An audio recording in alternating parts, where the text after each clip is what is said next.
Hello, it's Tom Donald from the London Contemporary School of Piano, and today I'm going to show you some unbelievable piano chord warm-ups. I mean, chords are just unbelievable, aren't they? They're just, where would we be without chords? I mean, I couldn't imagine my life without chords, so, we're going to just jump straight into these chord progressions today. They're great ways to really help you unlock your understanding of what songs are just doing. So these are just adding this to your practice routine in different keys.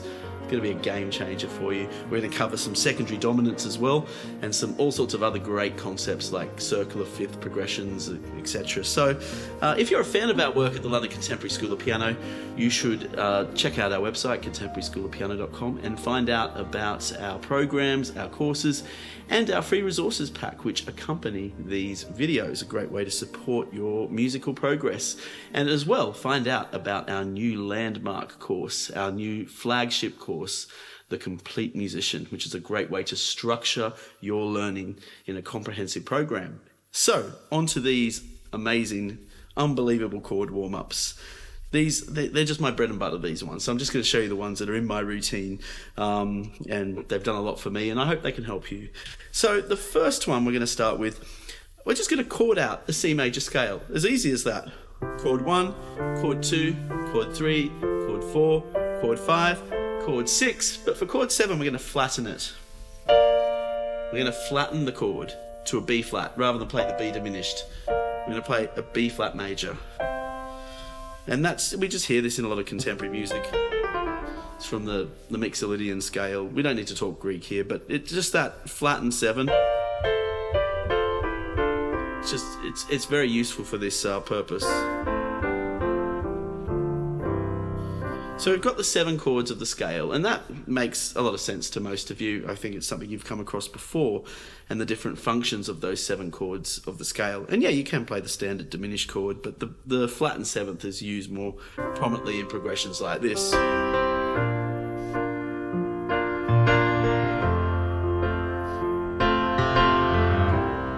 Right, so that's why it's quite useful to know about. But now we're going to insert some secondary dominants into these chords to bring us to each different chord in the scale. So for instance, we've got a C major to a D minor. So what is a secondary dominant? The secondary dominant of a D minor is chord 5 of the D minor, which would be an A major. We could make it an A7. So we could do this then. C major, A7, D minor. Right? And it just created that nice movement between the chords. So we got E minor, which is chord 3. So the secondary dominant to E minor is a B7 or a B major chord. So we got this then, C major, A7, D minor, B7, E minor. So we're going to continue the pattern. The next one's F major. Secondary dominant to the F major would be a C7. F major. So let's do all of that now. C major, A7, D minor, B7, E minor, C7, F major, D7, G major, E7, A minor, B flat major, F major, C. It's like a coda. I just put this nice flat 7 coda at the end. I'm adding decorations and embellishments to some of these chords. If you need to play them in a more basic way, that's absolutely fine. And if I'm going too quickly, this is not entirely a complete beginner's tutorial, to be honest. This is a bit more intermediate, heading to advanced. So we do have a lot of other videos on our channel that address just the 7 chords of the scale and some more sort of straightforward progressions. But these are just useful warm-ups on that intermediate level. So I hope I'm not going too fast for you, and many apologies if I am. So let's put all of that together, all in the key of C major. But this time what I'm also going to do is I'm going to add 7ths to the diatonic scale. So I'm just sticking within the C major scale here. C major 7, D minor 7, E minor 7, F major 7, G7, A minor 7, and for the flattened 7 I'll use a B flat major 7. If I did want to use the diminished 7, it's a half diminished in this case. or you could call it a B minor 7 with a flattened 5. It's got two names. It could be that, or it could be a B half diminished. But I won't be using that chord entirely at this point. I'll be replacing it with the B flat major 7. So I'm going to put 7s on everything basically, and let's see how we get on.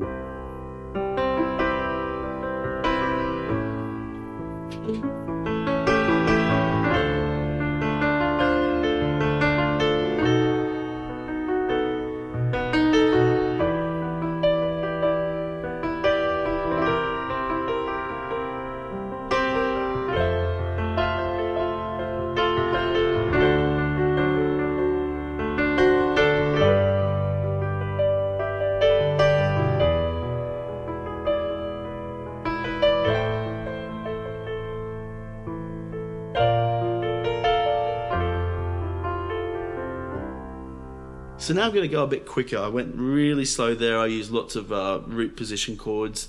I'm now going to play it with just a bit more sophistication.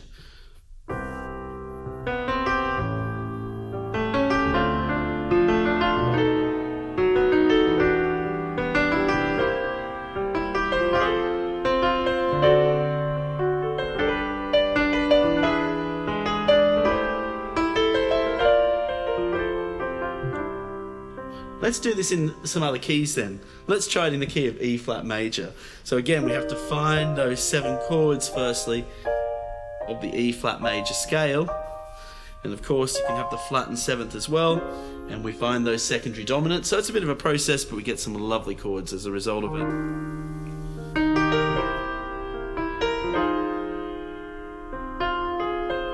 Let's do that again. I had a slight memory lapse.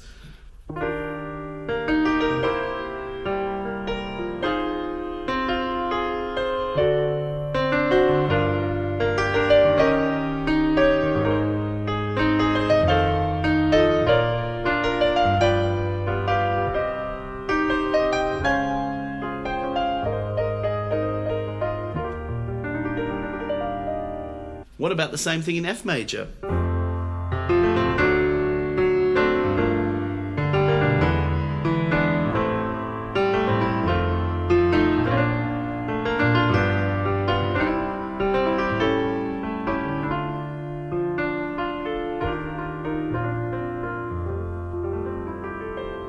So that's a nice secondary dominant warm-up where we're using those secondary dominants to glue the chords together.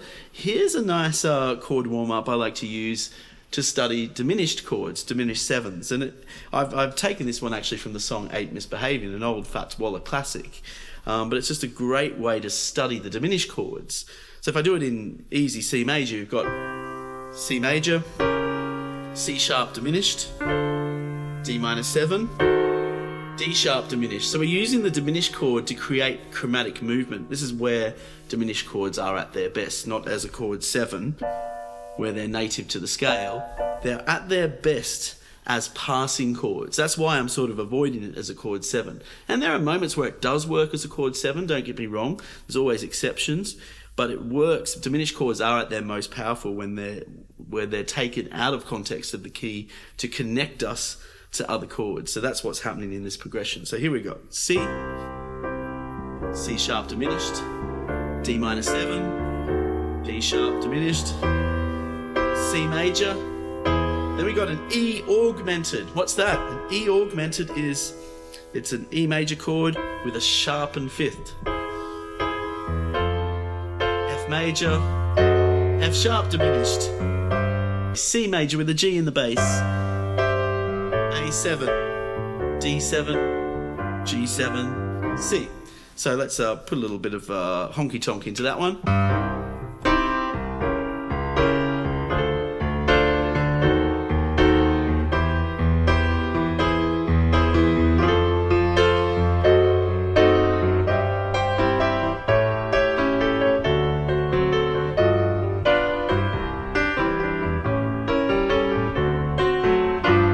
Let's try it in E flat major now.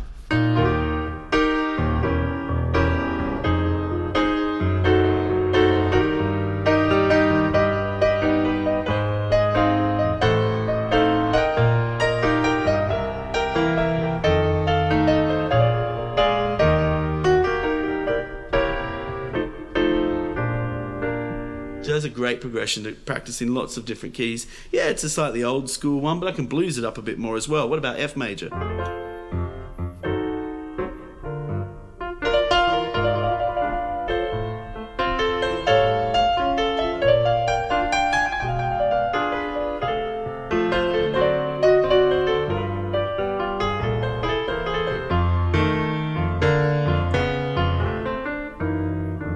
And there's the blues ending I added to that one, a slightly different coda. I have another video on our channel about the blues ending as well, which you can refer to.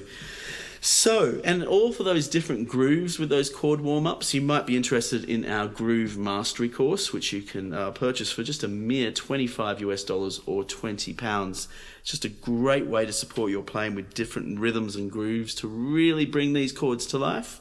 So, now what we're going to look at, we're getting to my favourite progressions now. And this is progressions which utilise the circle of fifths. And what I mean by circle of fifths is this is just a great way to get around all of the chords in one swipe. So it transcends key. And then we'll sort of control it into some more simpler progressions and more complex ones. So let's explore this circle of fifths concept in a progression by going up in fourths. I mean, a circle of fifths or fourths really mean the same thing. If I'm going to the right of a note, it's a fourth. If I'm going to the left, it's a fifth. Realistically, you're doing both because you don't just want to keep walking up the piano and run out of keys, or vice versa. So we're sort of going up fifths and down fourths and etc. Up fourths and down fifths. I think that's what I was meant to say.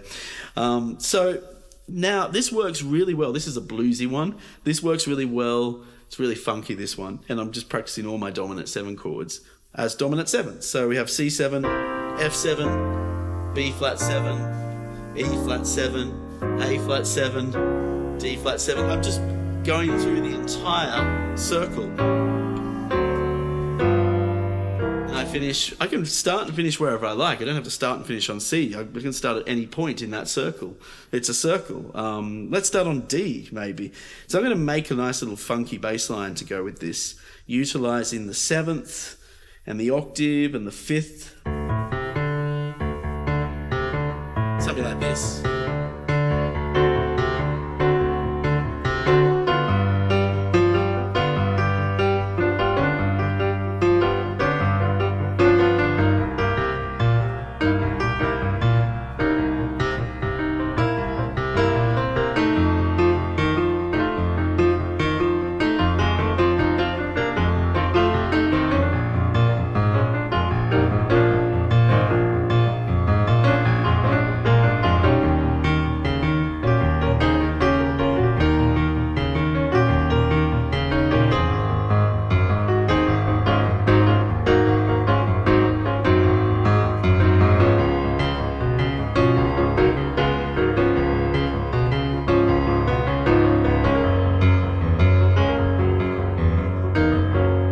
It's like the song that never ends, hey?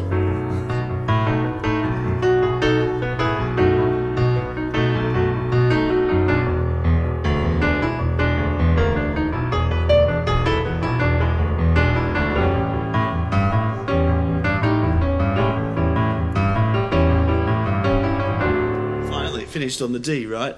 So I just went through every single dominant chord. It's a bit more interesting just going up and down in semitones because they link perfectly. You can practice that progression in so many different arrangements. You can do it more in close voicing arrangements like this. That's sort of a quicker way to do it. I was dragging it out a little bit there. I quite like getting that progression and putting it into simple chords into the left hand. This sort of thing.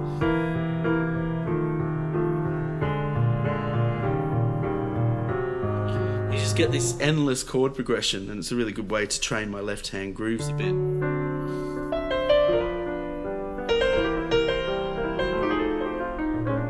So there's so many different ways you can practice it.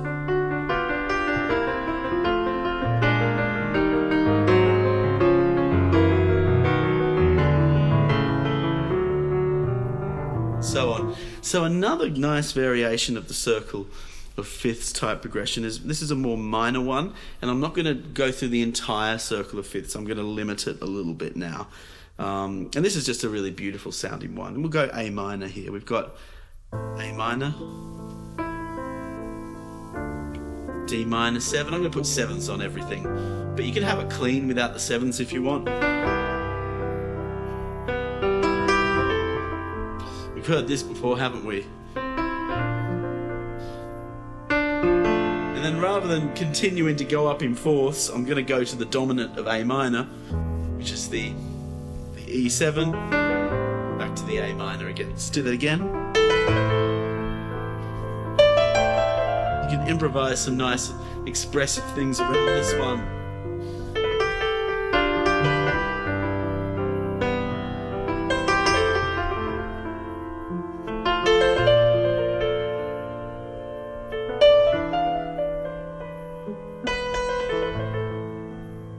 And if you need to do this one in a more simple way and just chord it out, please do that. I'm just adding all of the bells and whistles right now.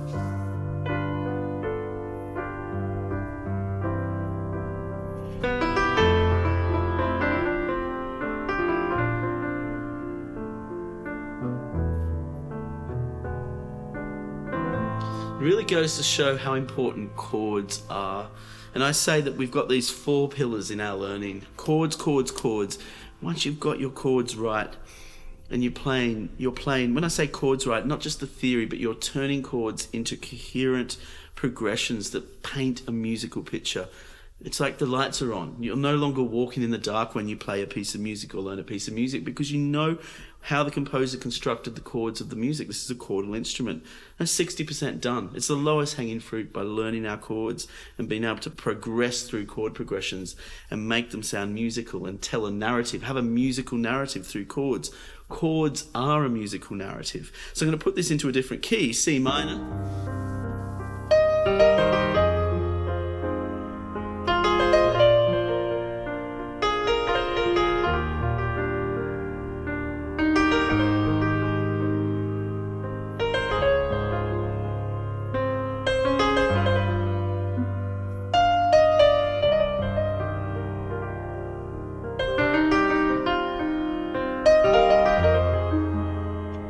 So to get better at your chords, you should consider our Complete Musician program, because it's a fully integrated, structured musical program where we have a huge emphasis on learning chords and chord systems and progressions, and then putting groove with that, rhythm and groove to bring those chords to life, melody, improvisation, which is the 3rd pillar, and then the final pillar, which is arrangement and integration of all the moving parts, the hardest ones.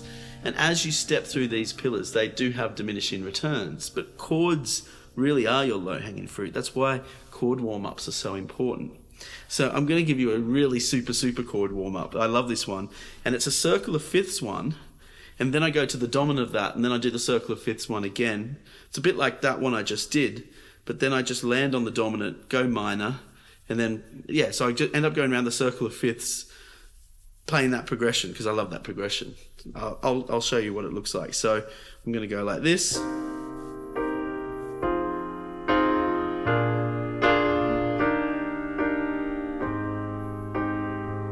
Then instead of going to the D flat here and going up a fourth, I'm going to change this slightly. I'm going to go to a D major instead, which is chord 2 of the minor, you could say, but I've turned it into a major chord. But by doing that, it's going to lead me to this becoming a minor chord, and then I repeat that whole pattern again,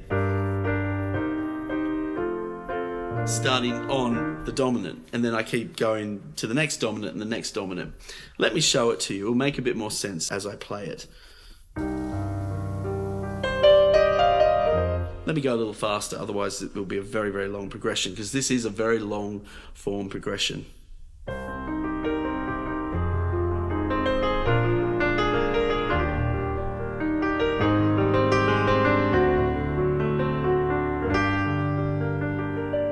Next one then.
song that never ends, right? Now I can slightly improve this progression by making the last chord of the progression major, and then I melt into the minor, like that.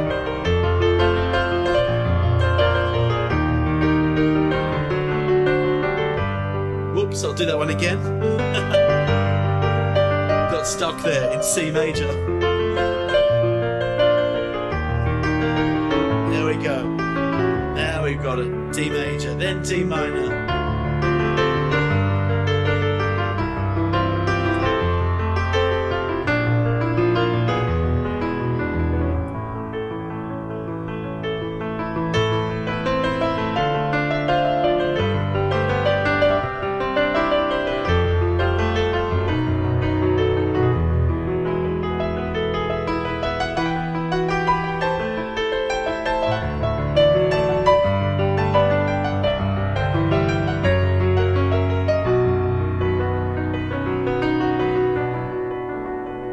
If you'd like a copy of any of these progressions, head on over to our website, Contemporary School of Piano, and we'll sort you out with our free resources kit. Supports all of these videos.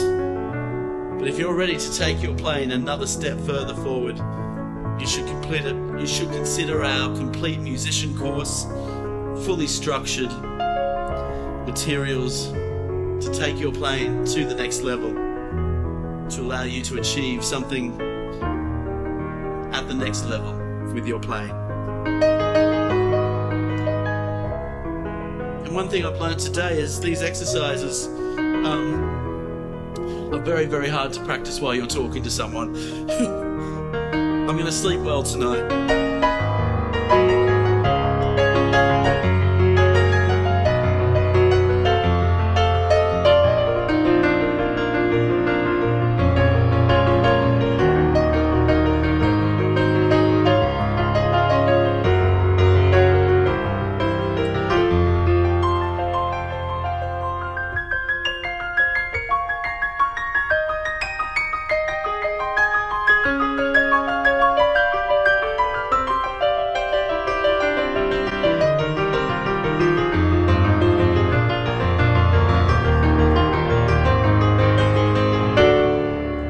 This song ever end? It's gonna have to, because I have to get home eventually tonight. I'll see you in the next video.